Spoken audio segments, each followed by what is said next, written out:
Cereal box regrets. So it all started on a lazy Sunday afternoon when my friend Tom invited us over to his apartment. Now, Tom has always been that quirky guy who's into collecting the weirdest things. Over the years, we've seen him go through phases of bottle caps, spoons, and even shoelaces, but nothing prepared us for his latest obsession: vintage cereal boxes. As we walked into his living room, it was like stepping into a Technicolor museum dedicated to breakfast. Wall-to-wall, ceiling-to-floor cereal boxes from the 60s, 70s, and 80s adorned the room.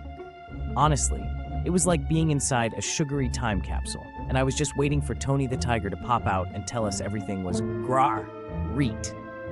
Tom, with the enthusiasm of a kid on Christmas morning, started telling us about his latest find, a long-lost cereal flavor called Funky Flakes. Apparently, it was only sold for a few months in 1983 before it mysteriously disappeared from shelves. The allure of this cereal was the funky flavor that no one seemed to remember but everyone claimed to love. Naturally, Tom was ecstatic when he found an unopened box at a flea market. He was convinced that tasting these flakes would be like unlocking a breakfast-time mystery, and with a dramatic flourish, he decided that today was the day we would all get to partake in this crunchy relic of the past. As Tom dramatically opened the box, a puff of stale air escaped, and we all exchanged dubious glances.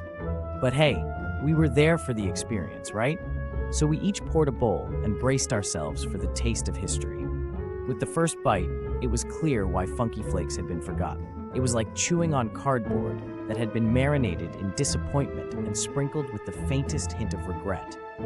Yet the more we ate, the more we started to laugh at the absurdity of it all.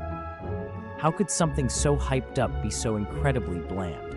It was like finding out your childhood superhero was just a dude in a spandex suit who couldn't even do a single push-up. In the midst of our laughter, Tom's eyes widened with realization. He slapped his forehead and exclaimed, "Guys, I finally get it!" Funky Flakes didn't disappear because they were unpopular. They vanished because eating them is like having breakfast with a paper shredder. And just like that, we all burst into fits of uncontrollable giggles, realizing that sometimes nostalgia is just stale dreams wrapped in a colorful box.